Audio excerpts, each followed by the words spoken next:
Hi, Vince Milo live with MoonGroove News. This is MoonGroove. I'm Kevin Meehan, one of the founders of MoonGroove. I'm here with my good friend Vincent. We're filling time. The MoonGroove News Network we've been doing great reporting recently. We were just talking about the movie dealer, Nick Matteo's great film. Nick Matteo. I mean, in the grand pantheon of actor, director, writers, you got Brando with one-eyed Jacks. You got Spike Lee. Yes, do the right thing. Nick Matteo in the movie Nick dealer. Matteo, the movie dealer. We were talking about the potential landscape of a future where physical media is outlawed. It's the larger implication. The movie dealer, as it exists right now, is a harrowing slice of just a moment in time, but it's a warning. It's a warning. It's a warning. It's a heed. It's a heed. Yes, heed the movie dealer. Heed the warning movie dealer. and go buy some DVDs. Go to your thrift store and buy some DVDs. You do not want to live in a world without physical media. All right, let me find you one of these directors, huh? Yeah, I think it's time for me to sit down with one of these directors. How are we doing, everybody? 45 active viewers. We're going to get going in just a moment, folks. We got the man. Oh, my God. Ladies and gentlemen. Ladies and gentlemen. Nick Matteo. Hello, sir. Hello. Can I shake? Yes, you can. How are you doing tonight, Vin? I'm doing absolutely fantastic, Nick Matteo. And how are you all doing tonight at home? Maybe Yes. my aunt's watching. I'm not sure. So I am here with Nick Matteo, That's the right. director of The Movie Dealer. And the movie dealer himself. And he's dressed. This is the actual costume, I assume, from the film, correct? Correct. You're sending this right to the Library of Congress after this is done. You know when you go to AMC Lincoln Square and they got the costume in the glass case? It's gonna be in the center of like the Library of Congress. It's gonna be everywhere. Exactly what we want to. Every museum is gonna have a copy of it. Okay, well, for my first question about the movie dealer, you mentioned it in the little Q&A section before. This is in support of physical media. We don't want to live in a world where this is reality. Is the implication in the film The Movie Dealer that physical media has been outlawed? You know, that is something that was talked about when we were making it. I didn't have a clear vision as to what angle I want to go with, but having it where physical media is outlawed could be a thing. Okay, so it's up to audience interpretation. Yeah, and definitely with like the inclusion of Punishment Park, which is historically a banned film. Very hard to find. A video nasty. Yeah, so I wanted to give like the illusion of that, but not necessarily go with that per se. Well, it was actually very tastefully done in that way because you have Punishment Park, of course, a film that we know banned, hard to find, but then put in the same breath as Curious George, and you start to see the mechanisms working. And I would like to just talk about, so this seems to be a repeat customer you have. Forgive me if I'm asking too many questions at once. Are you the only movie dealer in this universe? Or is that your parking lot? Maybe I am the only movie dealer. Maybe there's a network of them. Maybe you have to find out in the sequel or the prequel. I would love to see more of this world. Maybe all the movie dealers got arrested, and I'm the last one left. The movie dealer, though, while he is a champion of physical media, a champion of all things that we find good, he's a little bit more of a complicated character than that. Yeah. Can you speak on his treatment of Granny? Of course, he gave her the 1-2 combo because he wanted flooding with the love for the kid. I threw that line in there because when I was writing this film, I was thinking, all right, I don't necessarily want him to be arrested for selling illegal movies. Okay. I want there to be a little curveball, yes, a little subversion of expectations. So I just went back to my roots and thought of Spider-Man from 2002 with Tobey Maguire. And I'm like, he did say that he had to be an old lady with a stick, so... Oh, so it's referential. It's referential, It's yeah. referential, okay. He's also the type of guy to reference movies and events that happen in them. You don't know if they're true or not, but, maybe he did beat up a granny. Maybe he's just making up a story. Who knows? Okay, there's a lot more up to interpretation than I originally thought with The Movie Dealer, and I think that's really profound, Nicholas. What's it like being an actor-director? Oh, boy. I feel like I did a lot more... Tariq Jawani is messing with us, folks. We are our time is fleeting. There's some high stakes drama happening behind the scenes right now. Answer your question real quick. I was definitely more on the acting side because I did trust, my other actress, Jessie, with, acting. And I trusted my camera crew, my sound crew, with, doing their job. So I was more just focused on acting, giving a direction here and there. But it's a little bit of a struggle to juggle. Well, it was all in your head. I feel like the vision for this was very clear.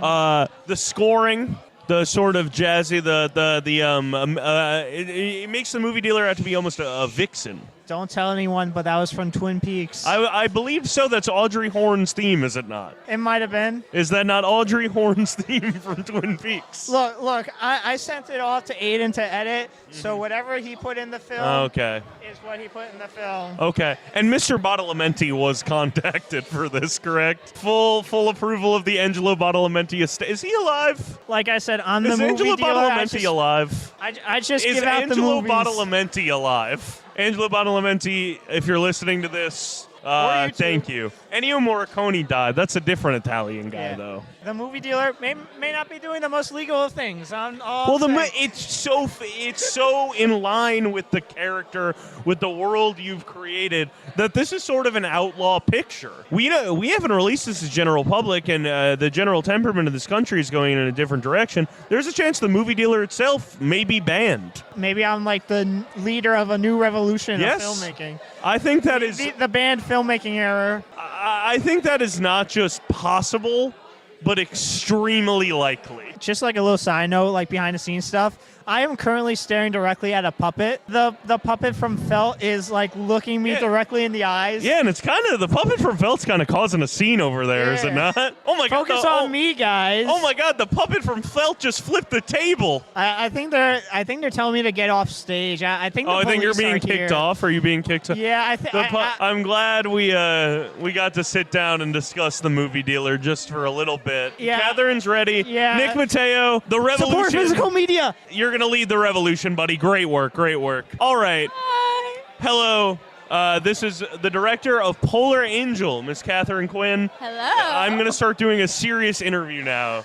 Now that we're, this is a bit of a change of subject matter. Of course. We can be silly. But that was some nonsense me and Nick Matteo were on. The puppet, I love him so much. he's great. He's going to lead the revolution, we think. I believe it. Because the movie dealer's going to be a banned film. Of course. It's a little bit of a dangerous. But about Polar Angel, first off, a very beautiful film, a very sincere, tender. Yeah, I was really truly moved by it, and I've seen a lot of your films, and I'm a fan of your work. Thank you. And you have this sort of all your movies are sort of notes on love. You know, you have this sort of a theme of maybe not even a theme, but a motif that sort of carries. You have these very fraught relationships in one way or another. What did you bring to this one in particular, I guess? I feel like for a lot of my other films, I'm kind of telling events. Like I don't know, a lot of them are autobiographical or like relate to my life in some way, and I'm kind of just telling you this is how it happened and this thing happened, led into this thing. I felt like with this I wanted to capture like a feeling more so than like a plot, and capture like I'm so on up my ass right now, but yeah, like I wanted to kind of capture the emotional truth of something that happened to me rather than just like how it happened. Yeah, and just dealing with your actors. I feel like you're Anna, who I directed in my film, and who's just an Love incredible, Anna. sweet, vibrant person to be around. And then the actor in your film is Alejandro. Both very. I feel like you got exactly what you wanted out of them, and just like talk about the process of directing those two. This was the first time I had like a long rehearsal process. Okay. And I had read a lot of books on directing because I just wanted to do it right. Well, something that I'd found on my other films when directing like films about love, the way I went about this was assuming they had no romantic experiences in their life. Okay. And connecting everything back to like other things. You're trying to pull emotion from other places instead of love. Instead of just being like, act heartbroken or think of when this person cheated on you or something. You're translating. Yeah. Trying to make it more like universal, less like, you know what I mean? Not assuming they've had experiences. Yeah, and I feel like there's a scene where you see a bunch of party photography and a thing. What was the process like of shooting the? I feel like that had to be Demonic. yeah, yeah. It was That was just a lot. But it's all a learning process. It was just like very sweaty, very hot. A ton of people in a room listening to Pitbull, jumping up and down. Listen, that's what a party is at the end of the day. You got all of those printed, and you put them in an actual book. In a book, In an yeah. actual. So, do you have that book still? I Or do. That's a really awesome souvenir to take from set, an actual photo album. It is, yeah. It's like covered in blood though from the shoot. Yeah. Even better. Yeah, you know Even what? better. Even better. No, it tells a story. Now, you could sort of, if people ever come over your house and you have a bloody photo album, you could sort of act very strange about it and be like, don't Cut the camera, dead ass. So that blood was real, correct? It was Yeah, I know. It was all coming It was out the all neck. Straight out the neck. your Yes, deepest, it's, darkest secret, though, I'm sure. Ooh, I don't really have too many secrets. I'm trying to. You think of seem like an anything. open book, I will say. I appreciate. I feel like you seem like an open book. I feel like, I'm allergic to shellfish. whoa. That's your biggest weakness, not your biggest secret. Yeah, no, but I keep it secret just in case somebody wants. Well, to. yeah, in case someone's like, This is his weakness. We got him. we got him fucking Yeah. Yeah. going out from a lobster. I never had some lobster. Never had some shrimp. I actually know someone who died in a red lobster, fun fact. That died in the red. Died at a red lobster. Was it from an allergic They reaction? choked on a shrimp. They choked on a shrimp. I know. I'm sorry for laughing. I didn't No, laugh. I didn't laugh. no, I didn't it's it's literally because, like, imagine walking into a red lobster being like, I'm going to eat some Cheddar Bay biscuits, it's Lobster Fest, it's a good time, and then never walking out. Yeah, and then it's like in the fucking, excuse my language and everything. I don't know if she's really comfortable with that. Ah! Ah! Death by shrimp and everything happened. Death by shrimp. That it could happen to anyone. And it's really Especially just me. like take stock, say I love you to the people who are important to you. Yes. I have no idea the status of what we're doing. I'm having a great time, Yeah. though. Do you interview often? I host a talk show. Really? And I host a comedy talk show. I'm usually in face paint. And more often than not, I'm talking to puppets. You're talking to puppets. I've talked to a lot of puppets. Wow. Yep. I just talked to the Grim Reaper. As a puppet? Yes, my friend Rachel.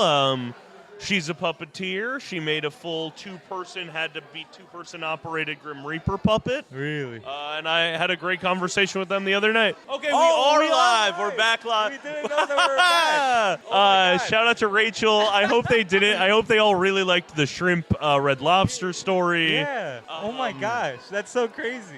But the film felt. Yes. Really, I loved how much humanity existed within that puppet.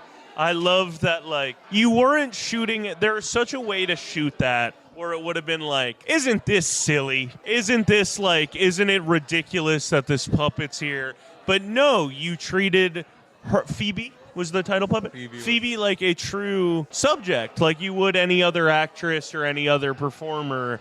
And I feel like it really, I don't know, I cared about, when it turned out Graham had a boyfriend, I was pissed for her. Being able to pull off like unrequited lesbian puppet love is a very hard thing to do in a feature film even. And to be able to do that in 10 minutes, I thought was really great stuff. Yes. I thought, like, I don't know, Phoebe felt more of a human character than, well, some characters I've seen in plenty of other movies in my life. Yes, at least that's what we're going for and everything. Just I like to attribute it to Maddie Curless and everything, the director of the film. As soon as I read the script, I was like, I'm in. Please sign me up. This is an amazing story. And then just shooting the puppet and everything, I was trying to make it intimate since it was an intimate kind of vulnerable story. So just to be able to shoot that and for it to translate on screen, I was really happy about it. No, I can imagine. And what was it like? Were these puppets handmade? Were they Yes. crafted? They were made by the director. That's Maddie. incredible. Yes. Shout out Maddie. I Yeah, know. shout out Maddie. Shout out Maddie. She couldn't have been here. She would have loved to have been here and everything Yeah. too. The trip from Chicago is quite the journey. It's a journey. It's a And journey. You everything, could too. take. If you were to, there's an Amtrak that's like hypothetically exists and it's like 50 hours long or Yes. something. Yes. Or there's planes and cars, but those are expensive as hell. Yes, I know. I loved Filth. I watched it earlier today, and I usually don't like watching things this multiple times in one day, but I was like, I'm excited to see Felt again. I love puppets. I'm a puppet. I'm a Henson head. I love. I want to kiss Kevin, incredible wingman. And this is usually how Kevin does wingman stuff. He's just like, I want to see those two people kiss. Okay. Are you okay with it? I'm a little too eager. I don't want to be a little too eager.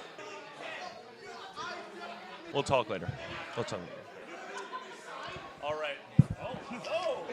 Whoa! All right. Have a great night. Thank you. You Thank too. you. It was an absolute pleasure. Thank you. It was a pleasure. So, Vincent, what's it been like hosting the MoonGroove showcase so far? I mean, it's been kind of like a joy of my life. Okay. Oh, were you talking to yourself? Hello, Jada. Hello, Vincent. Director of Wants and Needs. Wants and Needs. And the founder of MoonGroove. One of the founders Yeah. of MoonGroove. A sort of head of the snake. Yeah, exactly. Yeah, yeah, you could say that. But yes, absolutely. Incredible work. Thank you so much. Incredible work. Wants and Needs. I really loved how you juggled tones in that movie. Mm-hmm. There's very sincere, raw nerve, Yeah. moments, but also like the farce and the sitcom aspect of it and how Yeah. colorful it was. And just Yeah. I know you spoke about it being about adolescence Yeah. and sort of the transitional phase. But can you just I guess elaborate on that? Yeah. In general, I love playing with color. So the vibrancy of the film is a big aspect for me. And I think when you think of just being a kid and being in another world, you kind of imagine it in this bright and colorful way. So when you think about the real world, it's kind of gray, it's kind of drab, Yeah. you know what I mean? But when you think about somewhere else you want to be, it's so much brighter, so much more saturated. And that's a lot of what we did when it came to the sitcom versus the real world. And just playing with those themes and those tones with color was a big part. I really wanted to harp on the sitcom stuff because I really, really enjoyed it. Yeah. And I know that had to be so fun to shoot. It was amazing. And you know what? The thing is, you haven't even seen all of it. The sitcom, those That's are full awesome. scenes.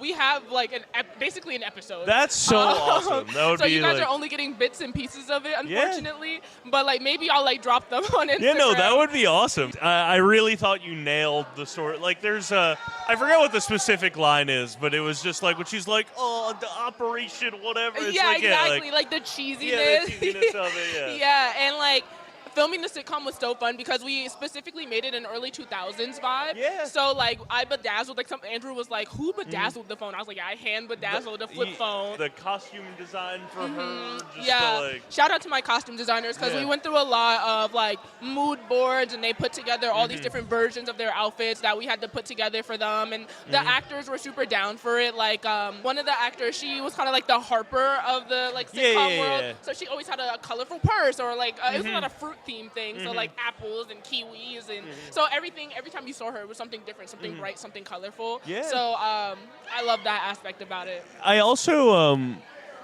all the actors are incredible in it, Yeah. and the lead, you really got so much of Yeah. out of just her silent face. I Yeah. feel the last shot of the movie is beautiful, yeah. It's so, it's ambiguous where you could sort of read other things into it, but Yeah. it's very clear Yeah. what's going on what that there. emotion is. Because so many other, I feel actresses and directors even would have played that up. They would have Yeah. played up a shock. They would have played up a no, Yeah, or something yeah. like that.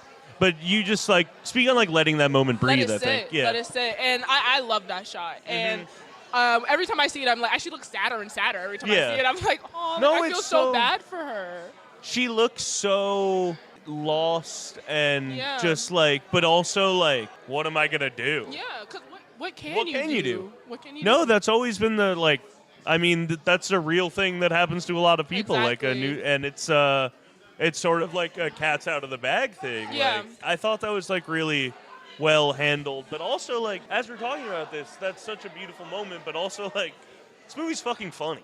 It's funny. It's Yeah, funny. thank you. I'm glad. It like plays. I thought the best friend character Yeah. was so funny. Yeah, the best friends are always the best. Yeah, I friend mean, characters.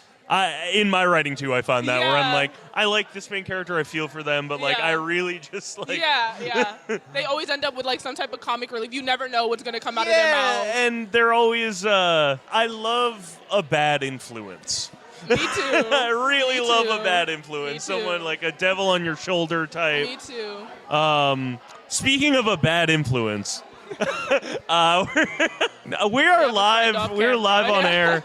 Sorry, drama's happening behind the scene. Obviously. We keep bringing up that the puppet from Felt is doing crazy stuff Oh, over there. obviously, He's yeah. flipping a table. Phoebe like, is up to no good. Phoebe's yeah. up to no good over there. Some like Real Housewives shit is happening over there. Yeah. She just threw a drink in my friend's face. That's Oh my crazy. God. That's wild. We got Phoebe's going crazy over there. But Jada. Yeah. Also, I feel like obviously the movie is great, but putting all this together, this whole MoonGroove showcase, this is year 4. Yeah, this is year 4. I love that each year we always try to make it unique, so we try to find a new theme or a new idea. So this year we kind of went for paint splatter, like on blank canvases. So that's why we have on like white. Right We have on white, and like some of us have. I don't have my paint splatter on anymore, but just to show like everything starts as a blank canvas. You know what I mean? And all you got to do is just throw a little bit of paint on there, and Absolutely. you never know like what's going to come of that and what's going to be made of that. So I think that's kind of what we went for this year, just starting on a blank canvas and seeing what you can make from there. I feel like you're really the film screen tonight are such a. I mean, there's Italian films. There's a mix. yes. There's it's such a variety of tones and styles and colors and shapes and all of that and sound, and it's just all. This is really incredible work, and I think, you. yeah, of course, yes. Thank you so much. Yes, absolutely. I have not been able to gracefully end a single one of these. I don't really. Worry, guys. I'm going to make sure we get the next person right over here so Vincent Yes. can continue Thank these you interviews. so much. Thank you. Yes, of course. All right, I'm going to go grab, but you haven't spoke to Julie or Zach, right? I haven't spoken to Julie, here. Zach, or Sky? Sky, I haven't spoken to. Okay, I will grab And then Jade. Once again, I'm back with 2 microphones. We are live from Huntington, New York. Fact I love about Huntington is that it has Huntington Village has one of the highest densities of restaurants per capita. Per square foot. Isn't that a great fact about Huntington? Yes, that is a great fact about Huntington. What's up? We got, what's your name? Zach? My name is Zach Jumper. Zach Jumper, director of The Fortune. That's right. Yeah, man. So this was based on a true story, correct? Yeah. I fucked a dude's wife. No, sorry. No. My idea just came from. I think I said it during like the Q&A, but I just I was eating Chinese food. And I was like, it'd be funny if I got a horrible. I was literally opening fortune cookie. I was like, it'd be funny if this was the worst thing that I've ever read. And I don't know why that thought came to me. It's a really good thought.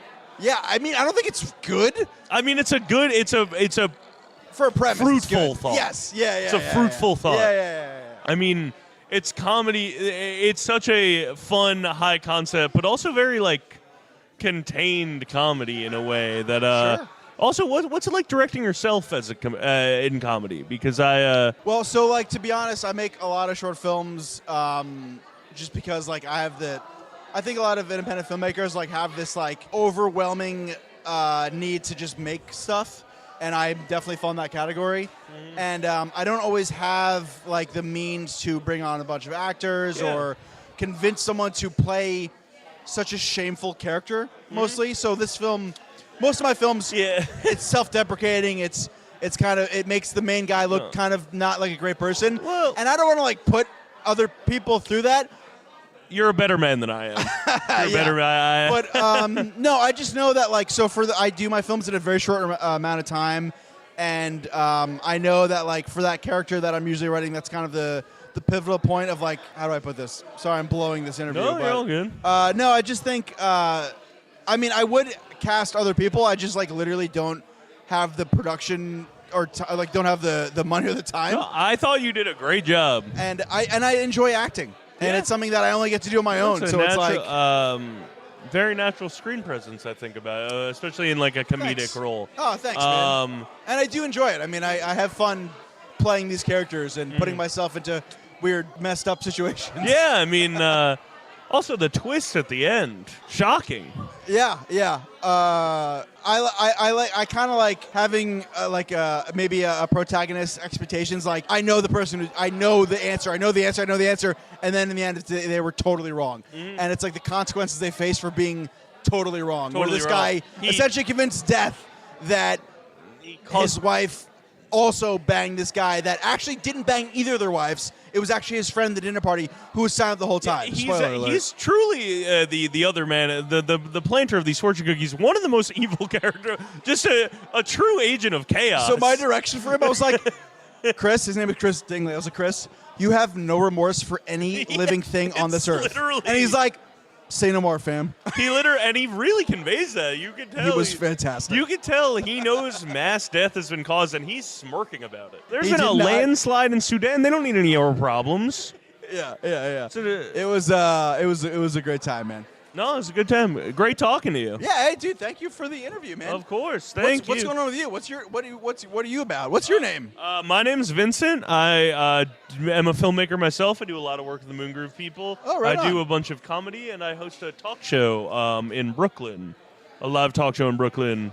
I wear a bunch of face paint usually. What's the premise of the talk show? it's Can I waste the time Yes, doing absolutely. this? Are we live? Yes, we are live. No way. Oh, Yes. Can I waste this time? Yes, to do this? I've been wasting time all Please night. tell me what about your talk show. So I host the Limbo Talk Show. It's a talk show set in purgatory. I interview This is right up my fucking alley. I bro. interview 4 character comedians. Well, I've been bamboozled and tricked all night here on this. I feel like I don't know if this. Who knows if this will be ever? Yes, recorded. someone might be watching this, but yeah.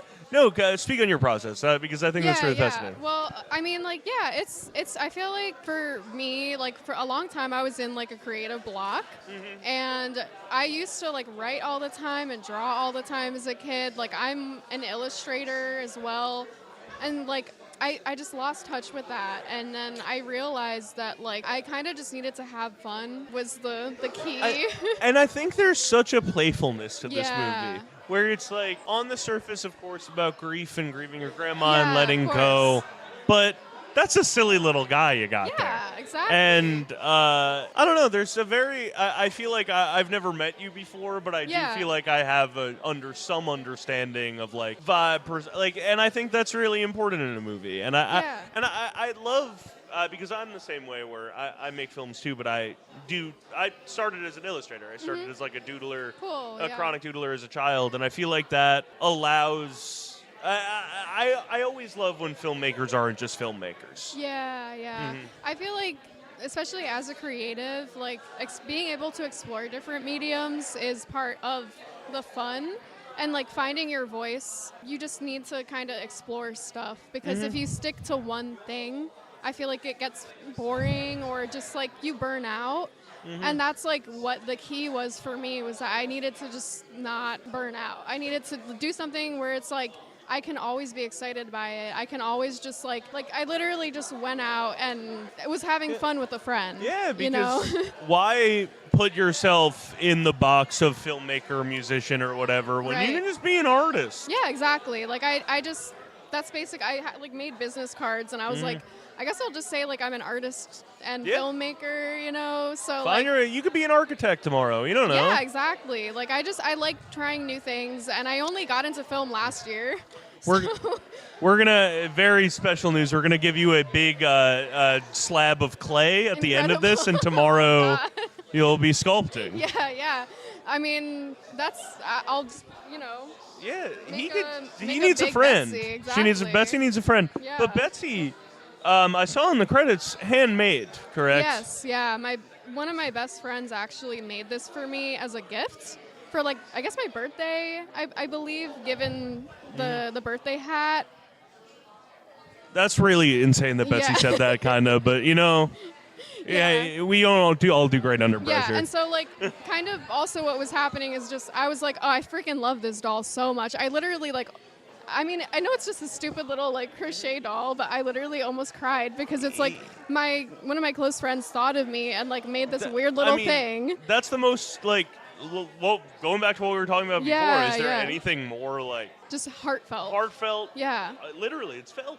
Yeah. And just like making art so beautiful. Yeah, I freaking love art, man. Art's awesome. Clowns are awesome. Yeah. And also, I love the idea of you having that on your dashboard or shelf or wherever you had it. Yeah, it was on there. Well, I would take it out during the summer because I was afraid the clay would melt, but it's been there for like a few years, and I feel like that's part of also what got me to just keep thinking about Betsy and just like I was like I have to like do something with Betsy because this is just a character. That's your muse. Yeah, literally. That's your muse. Betsy has brought me so much joy, and I wanted to pass that joy along. Spoilers for Betsy. Watching Betsy climb out of that ravine. What Betsy's going to do to Tariq, we don't know.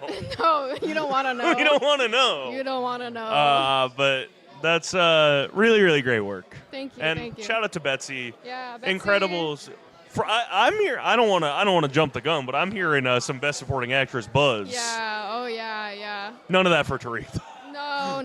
Tariq is kind of just like shut in out the from the work background. conversation. Yeah. Wait. I mean, should we have Tariq come? Tariq like pretty much also was a huge part of me making this film. Mm-hmm. Like I know I just credit him as like starring, but he actually was a big part of the process too. Mm-hmm. Well, it sounded like it was sort of this like hangout that accidentally became a movie. Yeah, but like, because Tariq also basically was part of my inspiration for getting into film because he does film. Yeah. And like, part of what encouraged me to like really start and just, I was like, well, you know, I've been around it by proxy for so long. I feel like now I can just maybe try something out. He lent me his camera, so like, you had to experiment and just, yeah, exactly. Like I just started having fun with it and like experimenting, and like he gave me a lot of feedback on the edit. He was very collaborator. integral to the project. That's so awesome. I loved your movie. I loved Betsy. This is great talking to you. Thank you. Of course. Have a great night. You too. I think for those watching, I think that was the smoothest I've ended one of these. So, Vincent, how do you think you've been doing so far on this interview? I just at this point, the doubt's starting to creep in. Oh, one more guy. Hello. Oh, my God. Hello. What's your name? My name is Julie. Julia. Incredible, incredible work. Oh, my God. Thank you so much. So textured and lovely and very, the light and the fabric. Thank you. Yes. We shot outdoors mostly. Mm-hmm. My DP's great. He knew exactly what he wanted. We shot at really specific times. We couldn't shoot from like 11 a.m. to 3 p.m. because the sun is right overhead. We were shooting in summer. Wow. So specific times, but I got really lucky. It was just a beautiful place. It's a really beautiful. Yeah. What's that location? Oh, we shot in Florence. I was gonna say Tuscany, yeah. I saw the credits at the end. Those looked like some little tourist all Italian names. Yeah? The whole crew was Italian. I had most of my family work on this. Wow, put them to work. My sister made all the costumes. Oh my God. My grandma, I know. Oh my God. And then I had, my dad driving me. It was my grandpa's house. So very much a family project. And then my DP is from New York. Was it this wasn't shot on film, was it? No, we shot on the Alexa Mini. But it is true that it's a camera that people who are into film are mostly going to go towards. And then we colored it a specific way to like get that aesthetic. It was very, I think I've seen a lot of people try to do 35 like digitally. But I think like there was moments where I was like, this is probably shot on digital, but it does feel, because it has that warmth. It's a very warm movie in a way that I thought was just, it's also tragic. It's a really heartbreaking, and I know you spoke on it a little bit in the other Q&A, but just this idea of you wanting to talk about the cost of war and the like loss of innocence and all of that. And so if you could just speak on that. Yeah, I think it's a matter I really wanted to discuss. I've been writing stories about it, and it made sense for me at this moment, it's a story that I had to tell and that I think needed to be told just because displacing it allows everyone to connect with the character. It's not connected to any local or very recent politics. Yeah. So anyone just seeing that kid connect with her story. Yeah, because sadly, war and tragedy is a universal experience, and I feel like I don't know. What's it like directing a child through those dark? It was before even the dark. I think working with children is so interesting because you'll give them direction. And I feel like the more I was talking to the kids, the further away I was going from what I was trying to get because they want to please you and they're happy. And they're not. And you see their whole process on their face. Mm-hmm. So if you're going like, please be scared, they'd be like, Ah. Please be mad, they'd be like, you know, it was just like, so it's very, stomping their feet. It's like, so, and you're like, yes, that is mad, but no. So I think also I forgot how an 8-year-old acts, you know? Yeah. When you're not with kids all the time, you forget like what steps they learn what. And so I think the emotions were something that they're learning to put names on at that age, and they're not necessarily like understanding whether it's happening to them. And so I just realized that sometimes not even explaining the scene and just having our main actress, she was just breathing. And we were just capturing moments where she was maybe even, I think a lot of the takes we ended up keeping were between takes. It was just moments so in they between. weren't the pressure like, I hadn't called of action. I would just ask my DP to start rolling. And then in the edits, we just like sometimes cut to her when the footage was maybe on the dad. Or she would think we're shooting the dad, and we'd pan the camera to her. That's really, I think, because it removes the pressure from them. It's sort of, they just get to exist in the costumes. Yeah, we talked about Florence and the location of all of it, but, like, I think your candle should be nominated for some sort of award. Incredible candle. Candle work. Whoever was in charge of that. I know, we had to motivate the lights somehow, so we just covered the set in candles. There's one candle that I loved because I direct movies too, and I always putting the lights because I love putting lights everywhere, but then people have to stop me and be like, why would you put a light there? There's a candle that's behind them at one point that I think is so beautiful and is so made for the shot, and it is like, why would they put that candle there? Okay, I appreciate this because everyone was telling me, Julie, you can't have a candle here. Put a candle everywhere. Yeah, put a candle everywhere. Put a candle everywhere. There's not a set, and on the rock and the stone and everything, the candle work was excellent. That scene with all the candles indoors was my living room. Whoa. My dad didn't know I was using that as a location. We covered it with dead leaves and made it so dirty. Listen. My dad walked into set and was like, Julie, we hadn't discussed this. And that's a great example of it being better to ask for forgiveness than permission. I agree. Big lesson. Big lesson in Big lesson in life is forgiveness, not permission. Yeah, it was a period piece, so it was also like my sister had to work on the costumes, making them accurate, the shoes. There was so much research and like even the way they said words that were like specific to like maybe older Italian, and then just the food too. Like I was researching like what kind of food would they be eating on the road. I mean, a period piece is so difficult. A period piece is always so. The soldier's costume is not accurate at all. Listen, it's fine. I'm getting loose with the interview at this point. No, we're only talking about history. Yeah. We're only talking about history. Totally. And what a historical film it was. Thank you so much. Of course. Thank you so much. I'm Vincent. Vincent, nice to meet you. I'm also Julie. Italian. No That's way, right. from where? I'm Sicilian, technically. Cool. Yes. The happiest people on earth, I think. Yeah, we are. I'm Greek. I'm Greek Italian, and I have a little bit of Spain in me. So sort of biologically, I'm chilling. Yeah. You're living the Dolce Vita. I'm living La Dolce Vita. It's so you so nice to much. meet you. Great work. Oh, we got one more. Don't go fucking anywhere. Don't go fucking anywhere. Hi, because we Max. got Jade. My boyfriend's watching, so hi, Hey, Max. what's up? What's up? Director of The Departing Gift, Departing Present. Departing Present. Departing Present. Yes. Great. It was grounded in, I felt like, your world, but also it's really beautiful, tender work, I think. Thank you. And you spoke on it before. I really liked how you handled this sister relationship, and I feel like that's sort of the crux of what's going on. I mean, even picking Little Woman, which is probably the defining text about sisterhood. Yeah, that was actually the improvised scene. Oh, really? Yeah, because we I think I was Sense and Sensibility that it was originally going to be. But then I forgot to bring the physical book, and then I was like, wait, what if we don't need the physical book? What if we just reference it? Yeah. And then someone was like, what, Little Women is like really about like more about sisters and Sense and Sensibility. Yeah. Yeah, we were just like, all right, let's roll with Oh, it. that's a beautiful, happy little accident. Yeah, That's awesome. yeah. But I shot on Stony Brook campus. Yes. Shout out to the Seawolves. Yes, Seawolves. Seawolves. Yeah. It was supposed to be shot out a park, but that proved to be too expensive. So campus it was. I thought the campus vibe really did add to it because Really? this is sort of, I don't know, that's a very college sort of meet cute situation Yeah. of like two people on a bench on campus Yeah. just sort of looking at each other. And I thought it was very naturally handled. Thank you. And I working with the two lead actresses, what was it like directing them? Because I mean they're obviously polar opposite characters and Yeah. but like how do you direct two people to be sisters? So great question. I have to give most of the credit to them. They were easily directable because they had not known each other before. Wow. Not even like No, they had no Wow. idea who each other was. The lead one, the one who played Cecilia, was my friend, and then I found the sister through my professor recommended her to me. So they didn't know who each other were. Wow.